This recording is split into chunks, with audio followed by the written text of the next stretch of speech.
اللہ کے ہاں روئے زمین پر محبوب ترین ٹکڑے ہیں تو وہ اللہ کی مسجدیں ہیں، اور ان مسجدوں میں اللہ کے محبوب لوگ ہی آتے ہیں، کیونکہ جس قدر پرفتن دور ہے اور نفسا نفسی کا عالم ہے اور صہونی طاقتوں کی طاغوتی طاقتوں کی یلغار ہے، بے حیائی کا بازار گرم ہے، اور رسول اللہ صلی اللہ علیہ وسلم نے فرمایا ایک وہ وقت آ جائے گا کہ صبح کا مسلمان مومن وہ رات کا کافر ہوگا اور رات کا مسلمان صبح کافر ہو جائے گا، فتنے اندھیری رات کی طرح ٹوٹ پڑیں گے۔ اور پھر علاج بھی بتلا دیا کہ کیا کرنا، قرآن و سنت کے قریب آ جانا، اس سے دور نہ ہٹنا۔ قرآن و سنت کے قریب آ گئے تو ان فتنوں سے، ان بیماریوں سے، ان بے حیائیوں سے، ان بے شرمیوں سے بچ جاؤ گے، اللہ اور اس کے رسول صلی اللہ علیہ وسلم کے فرما بردار بن جاؤ گے۔ اور جس جگہ یہ محفل سجائی گئی ہے، میرے مدنی مرشد صلی اللہ علیہ وسلم نے فرمایا یہ مسجد جنت کے باغوں میں سے باغ ہے۔ صحابہ حیران ہونے لگے کہ جنت کے باغوں میں سے باغ دنیا کے اندر، یا رسول اللہ؟ فرمایا ہاں یہ مسجدیں ہیں، یہ جنت کے باغوں میں سے باغ ہیں، یہاں سے پھل کھا لیا کرو، گزرتے ہوئے 2 رکعت نوافل ادا کر لیا کرو، یہ جنت کے باغوں میں سے باغ ہیں۔ اس جنت کے باغ میں اللہ کے محبوب ترین ٹکڑے میں آپ تشریف فرما ہیں، اور جو میں نے حدیث پڑھی ہے وہ حدیث بھی آپ کو سنا دیتا ہوں تاکہ آپ کے اندر اس محفل کی، اس مجلس کی امپورٹنس آ جائے، اہمیت آپ کو پتہ چل جائے، تاکہ آپ خوب غور و فکر کے ساتھ، تدبر کے ساتھ، جو علماء آنے والے ہیں آپ ان کا قرآن بھی سنیں اور ان کی زبان سے نبی صلی اللہ علیہ وسلم کا فرمان بھی سنیں۔ مجتمع قوم فی بیت من بیوت اللہ یتلون کتاب اللہ ویتدارسونہ بینہم الا نزلت علیہم السکینہ۔ جب کچھ لوگ اللہ کے گھروں میں سے کسی گھر میں جمع ہو جاتے ہیں، اور جمع ہونے کا مقصد دنیا کی باتیں نہیں، سیاست پر گفتگو نہیں، تجارت پر گفتگو نہیں، آئیں بائیں شائیں کی باتیں نہیں، اور ادھر ادھر کی لڑائیوں کی باتیں نہیں، کام ان کا کیا ہے؟ اللہ کے گھر میں جمع ہوتے ہیں، یتلون کتاب اللہ ویتدارسونہ بینہم، اللہ کے قرآن کی تلاوت کرتے ہیں، اور قرآن کو بڑی للہیت اور خلوص کے ساتھ اور رب کو راضی کرنے کے لیے اس قرآن کی تلاوت کرتے ہیں۔ فرمایا صرف قرآن کی تلاوتیں نہیں کرتے، جو قرآن پڑھا ہے اس کی درس و تدریس بھی کرتے ہیں، قرآن کو سیکھتے بھی ہیں، قرآن کہنا کیا چاہتا ہے، قرآن آیا کس لیے ہے، قرآن کے آنے کا مقصد کیا ہے، قرآن ہم سے کہنا کیا چاہتا ہے، قرآن ہمیں کون سے راستے پر لے کر جانا چاہتا ہے۔ فرمایا یہ کام کرنے والے، قرآن کی تلاوت کرنے والے اور قرآن کی درس و تدریس کرنے والے، فرمایا اللہ بھی ان پر 4 انعامات فرماتے ہیں۔ وہ کوئی عام محفل نہیں ہے، عام مجلس نہیں ہے، کہ اٹھ گئے, چلے گئے, آ گئے, باتیں کر لی, گپ شپ لگا لی, مرضی کا مقرر آیا تو سن لیا, مرضی کا نہ آیا تو اللہ کے حوالے. یہ نہ کیا جائے, قرآن سنا جائے, کیونکہ قرآن مجید میں رب العالمین نے فرمایا اذا قرئ القرآن فاستمعوا له وانصتوا لعلکم ترحمون.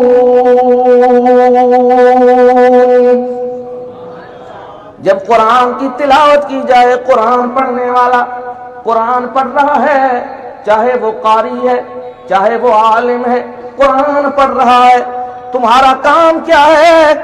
گپے نہیں لگانی, غور سے للہیت سے قرآن کو سننا ہے. تم قرآن سننے لگو گے تو کیا ہوگا؟ لعلکم ترحمون, تم پر اللہ کی رحمتیں نازل ہونا شروع ہو جائیں گی. تو یہ محفل کوئی عام محفل نہیں. فرمایا 4 انعام اللہ اس محفل پر کرتے ہیں. جو قرآن والی محفل ہو, جو درس و تدریس والی محفل ہو, فرمایا پہلا انعام نزلت علیہم السکینہ, اس محفل کو اوپر سکون اترنے لگتا ہے. اور اس سکون کا متلاشی انسان دنیا میں بھاگ رہا ہے. کوئی مال میں سکون کو تلاش کر رہا ہے, کوئی اولاد میں سکون کو تلاش کر رہا ہے, اور کوئی سیر و سیاحت میں سکون کو تلاش کر رہا ہے, کوئی بیوی بچوں میں سکون کو تلاش کر رہا ہے, کوئی دوستوں میں سکون کو تلاش کر رہا ہے. فرمایا ہے قرآن کی محفل میں آ جا, اس قرآن کی محفل میں, ان علماء کی محفل میں بیٹھنا جہاں قرآن کی تلاوت ہو رہی ہے, درس و تدریس ہو رہی ہے, قرآن کی تعلیم دی جا رہی ہے. اللہ اس محفل پر سکون نازل کرتے ہیں. سکون چاہیے تو اس قرآن والی محفل میں آ جا. یہ پہلا انعام فرمایا. اور دوسرا انعام نزلت علیہم السکینہ وغشیتہم الرحمہ, اللہ کی رحمت اس محفل اور اس مجلس کو اپنی لپیٹ میں لے لیتی ہے. اور فرمایا قرآن مجید نے لولا فضل اللہ علیکم ورحمتہ لکنتم من الخاسرین,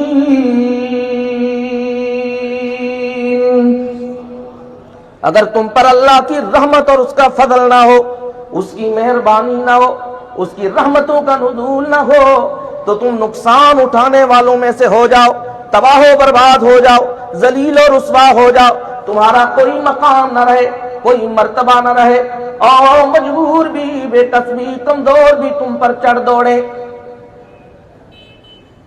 یہ رحمت وہ چیز ہے, رحمت عالم صلی اللہ علیہ وسلم نے فرمایا کوئی بھی اپنے اعمال کے بل بوتے میں جنت میں داخل نہیں ہوگا. فرمایا تو حضرت عائشہ رضی اللہ تعالی عنہا ورطہ حیرت میں مبتلا ہو گئی اور فوراً سوال کر دیا یا رسول اللہ آپ بھی؟ فرمایا ہاں میں بھی. اتنی بات ہوئی, پریشان ہو گئی, یہ کیا بات ہو رہی ہے؟ رحمت عالم صلی اللہ علیہ وسلم جیسی عبادت کائنات میں کسی کی نہیں, آپ جیسا سجدہ کسی کا نہیں, آپ جیسی تسبیح کسی کی نہیں, آپ جیسی نماز کسی کی نہیں. جب رسول اللہ صلی اللہ علیہ وسلم نے حیرت کو دیکھا نا تو فرمایا عائشہ جب تک مجھ پر اللہ کی رحمت اور اس کا فضل نہ ہو میں بھی جنت میں داخل نہیں ہوں گا. اور رحمت کی تلاش کرنے والے آنا, تجھے میرے مدنی مرشد صلی اللہ علیہ وسلم بتلا رہے ہیں اگر رحمت چاہیے تو قرآن کی محفل میں آ جا, جہاں قرآن کی درس و تدریس ہو رہی ہے, جہاں قرآن پڑھا جا رہا ہے. تیسرا انعام حفتہم الملائکہ, فرشتے اپنے پروں کو بچھا لیتے ہیں, فرشتہ ندا دینے والا دیتا ہے. اور قرآن کی محفل تلاش کرنے والوں, فرشتے بھی تلاش کر رہے ہوتے ہیں قرآن کی محفلوں کو. اور یہ میں ایسے نہیں کہہ رہا, حدیث ہے نبی صلی اللہ علیہ وسلم کے پاس حضرت اسید بن حضیر رضی اللہ تعالی عنہ آئے. یا رسول اللہ میں قرآن کی تلاوت کر رہا تھا، رات کا پچھلا پہر، میں تو قرآن کی محبت میں ڈوبا ہوا تھا، قرآن کی تلاوت اور للہیت اور خلوص سے قرآن کی تلاوت کر رہا ہوں. اچانک دیکھتا ہوں میرا گھوڑا بندھا ہوا بدکنے لگتا ہے، اچھلنے لگتا ہے. میں نے قرآن کی تلاوت کو روک دیا. جب ہی قرآن کی تلاوت میں نے بند کی نا یا رسول اللہ، تو وہ گھوڑا بھی سکون میں آ گیا. میں نے کہا شاید ایسے ہی اتفاق ہو گیا ہے، ایسے ہی معاملہ ہو گیا ہے. پھر میں نے قرآن کی تلاوت شروع کر دی. جب ہی میں نے قرآن کی تلاوت کی نا، پھر وہ گھوڑا بدکنے لگا، اچھلنے لگا. میں نے قرآن کی تلاوت بند کر دی اور میں ڈر گیا میرا بیٹا یحییٰ سویا ہوا ہے، کہیں یہ گھوڑا اپنے قدموں کے نیچے سے روند نہ ڈالے. تلاوت بند کرتے ہی میں باہر نکلا ہوں، دیکھتا ہوں اور بادل جن کے اندر روشنی ہے چراغوں کی طرح، وہ بلند ہو رہے ہیں آسمان کی طرف. یا رسول اللہ عجیب چیز دیکھی ہے، پوچھنے کے لیے آیا ہوں یا رسول اللہ یہ کیا معاملہ ہوا. فرمایا اے اسید، اگر تو قرآن پڑھتا رہتا نا، اگر تو قرآن پڑھتا رہتا نا، تو وہ فرشتے، وہ جو بادلوں کے اندر چراغوں کی مثل اور لائٹوں کی مثل وہ فرشتے تیرے گھر کے قریب تھے. اگر تو قرآن پڑھتا رہتا نا، صبح ہو جاتی تو لوگ اپنی آنکھوں سے ان فرشتوں کو دیکھ لیتے. اور یہ فرشتے کن محافل میں آیا کرتے ہیں؟ کن محافل میں آتے ہیں؟ قرآن کی محافل میں. کیونکہ آیت کی طرف تو نہیں جا سکوں گا، وقت قلیل ہے، وقت بھی تھوڑا ملا ہے، تو چلو حدیث ہی بیان کر دوں. اس میں قرآن مجید کی آیات بھی آ جائیں گی. فرشتے اس محفل میں آتے ہیں، ندا دینے والا فرشتہ ندا دیتا ہے، اے قرآن کی محفل کی تلاش کرنے والوں، آؤ قرآن یہاں پڑھا جا رہا ہے اللہ کے گھر میں. اور حدیث میں ہے فرشتے اپنے پروں کو بچا لیتے ہیں، آسمان دنیا تک فرشتے اپنے پروں کو بچھا لیتے ہیں اس محفل کے اندر. اور چوتھا انعام بڑا ہی خوبصورت، بڑا ہی خوبصورت، بڑا ہی حسین و جمیل. فرمایا ذکرہم اللہ فی من عندہ، اللہ اس محفل کا، اس مجلس کا تذکرہ اپنے ہاں کرتے ہیں. اور جہاں فرشتے موجود، جہاں جبریل موجود، جہاں معزز اور مقرر فرشتے موجود، اللہ وہاں اعلان فرماتے ہیں، او میرے فرشتوں، فلاں میرے گھر میں میرے محبوب بندے اور فلاں میرے محبوب بندے قرآن پڑھ رہے ہیں، پڑھا رہے ہیں، قرآن سیکھ رہے ہیں، سکھا رہے ہیں. اللہ تعالی ہمیں بھی ان لوگوں میں شامل کر لیں جن کا علامہ اقبال فرماتے ہیں خوار از مہجوری قرآن شدی، خوار از مہجوری قرآن شدی، شکوہ سنگ گردش دورا شدی، اے چون شبنم بر زمین افتندہ، در بغل داری آ کتاب زندہ. اے مسلمان، تو ڈھونڈ رہا ہے، کیا کر رہا ہے جی؟ تجھے اسباب ہی پتہ نہیں، تیری ذلت اور رسوائی کے اسباب کیا ہیں. تو بڑا عظیم تھا، بڑی عظمت کی جگہ پر تو موجود تھا، اس قرآن نے تجھے عظیم بنایا ہوا تھا. تو کیا کر رہا ہے؟ اپنی ذلت اور رسوائی کے اسباب کو زمانے کی گردشوں پر پھینک رہا ہے. زمانہ اس طرح ہے جی، زمانہ ایسا آ گیا ہے جی، لوگ ایسے آ گئے ہیں جی، یہ ہو گیا ہے جی. فرمایا نہیں، تیری حالت تو یہ تھی، اے چون شبنم بر زمین افتندہ، تو اس طرح ہو چکا ہے جیسے شبنم کے موتی ہوتے تو بڑے سفید بڑے خوبصورت لیکن کیا ہوتے ہیں؟ جدا جدا. ہے تو امت نبی کی امت بڑی شان والی امت لیکن کیا ہو چکا ہے؟ بکھر چکی ہے، ٹکڑوں میں تقسیم ہو گئی ہے. میں تجھے وحدت بتاتا ہوں اور تمہیں میں وحدت بتاتا ہوں. وحدت کیا ہے؟